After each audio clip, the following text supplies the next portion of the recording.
Hello students, सभी को नमस्ते।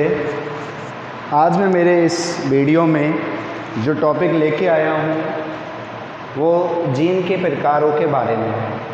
कल मेरे लास्ट वीडियो में आपने पढ़ा था जीन के बारे में कि जीन की परिभाषा क्या है। जीन पढ़ा था भाई, जीन।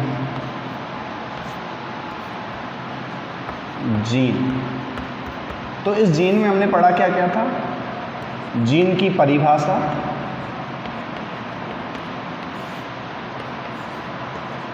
उसके अलावा विभिन्न प्रकार के एक तरह से जो जीन की संरचना थी तकनीकी शब्द से जीन के लिए तकनीकी शब्द, और तीसरा पढ़ा था जीन के आनुवांशिक गुण। ये मेरे कल की लास्ट क्लास में आप पढ़ चुके थे स्टूडेंट। अब हम जो बात करने जा रहे हैं वो जीन के प्रकारों के बारे में। जीन के प्रकार, जीन के कितने प्रकार होते हैं? पांचवा एक लास्ट पढ़ेंगे, जीन की संरचना। तो अभी हमारे जो जीन के लिए जो सब टॉपिक रहे हैं वो ये दो हैं। कौन कौन से? जीन के प्रकार और जीन की संरचना। सबसे पहले मैं बात करूँगा जीन के प्रकार के बारे में। जीन के टाइप्स ऑफ जीन के बारे में मैं बात करूँगा स्टूडेंट। जीन कितने टाइप के होते हैं, जीन कैसे कैसे होते हैं, वो सब बातें। उससे पहले जीन के टाइप में पहला टाइप है आपका jumping gene. Jumping gene, jumping gene की बात करें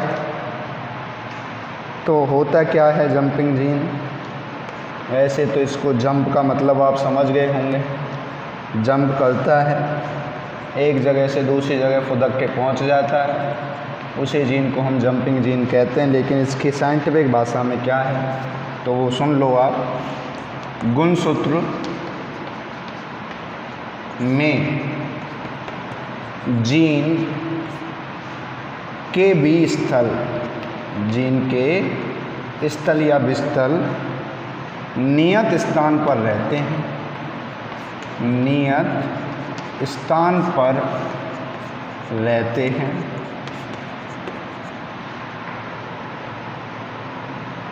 लेकिन मक्का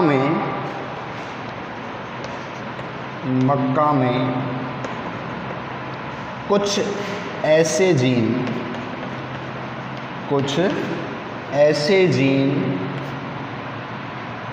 देखे गए हैं।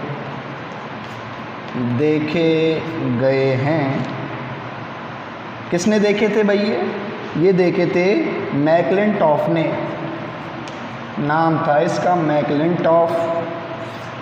और मैकलिंटॉफ ने भी कब देखा था? 1950 में देखे गए, जो अपना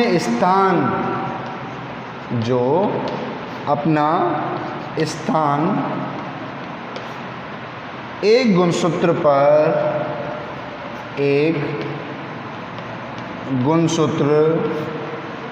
पर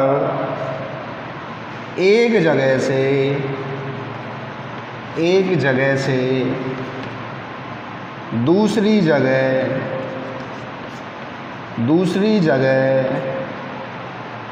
तथा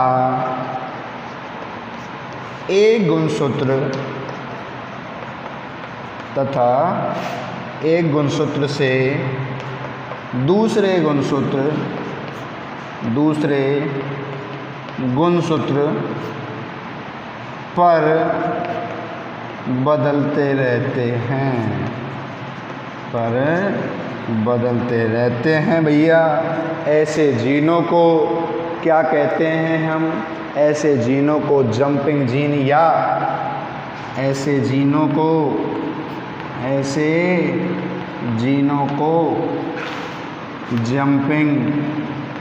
जंपिंग मारे जीन, जंपिंग जीन। एक नाम और है इसका, या ट्रांसपोजोन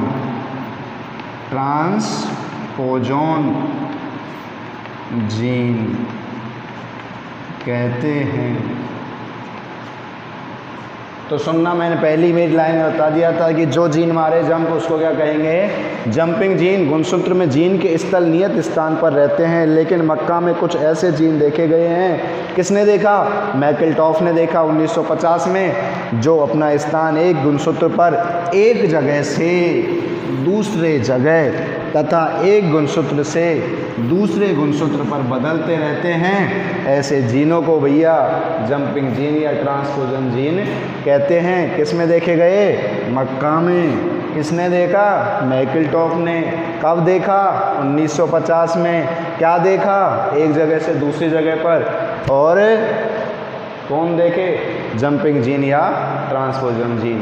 आशा करता हूँ ये बात समझ आई होगी। आगे की बात करता हूँ मैं पुनरावृत्ति जीन।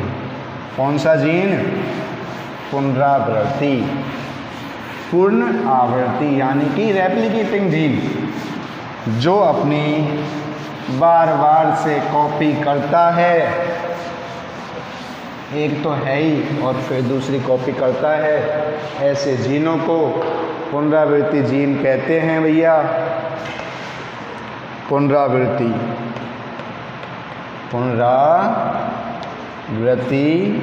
जीन। कौन से जीन? रेप्लिकेटिंग जीन या रिपीटेटिव जीन। रिपीटेटिव जीन क्या है बात? भाई कहने की बात यह है कि अलग अलग जातियों में अलग अलग जीन पाए जाते हैं, लेकिन कुछ जातियां ऐसी भी हैं जिनमें यूकैरियोटिक कोशिकाओं में यूकैरियोटिक कोशिकाओं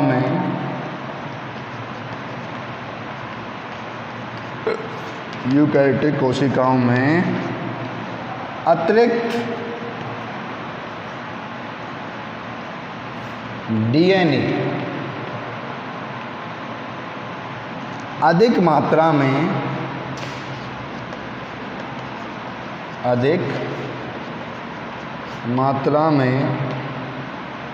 पाया जाता है।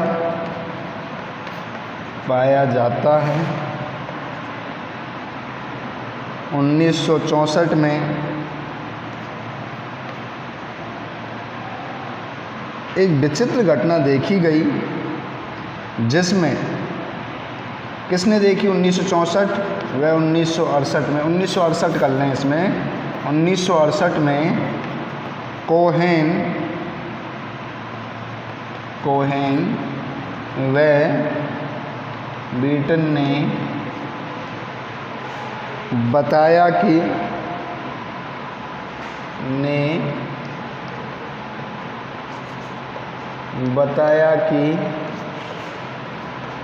डीएनए के साथ में जीन की भी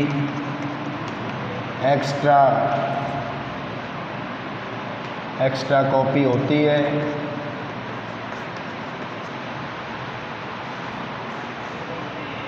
ये एक्स्ट्रा कॉपी पुराने डीएनए खंड के जीन के समान होती है। ऐसे जीनों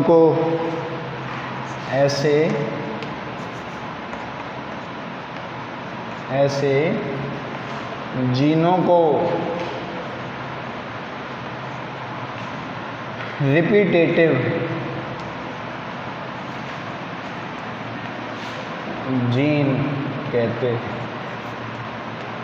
सुन लो बच्चों ध्यान से, रिपीटेटिव जीन, पुनरावृत्ति जीन, बात कहाँ से आई निकल के कि मेन डीएनए के अलावा एक एक्स्ट्रा डीएनए भी होता है जिसको हम क्या कहते हैं, प्लाज्मिड या वर्तुल डीएनए कहते हैं। इस अतिरिक्त डीएनए को आप प्लाज्मिड या वर्तुल डीएनए भी कहते हैं, वर्तुल डीएनए भी कहते हैं। इस डीएनए के अंदर मूल डीएनए के जैसे या पुराने डीएनए के समान ही जीन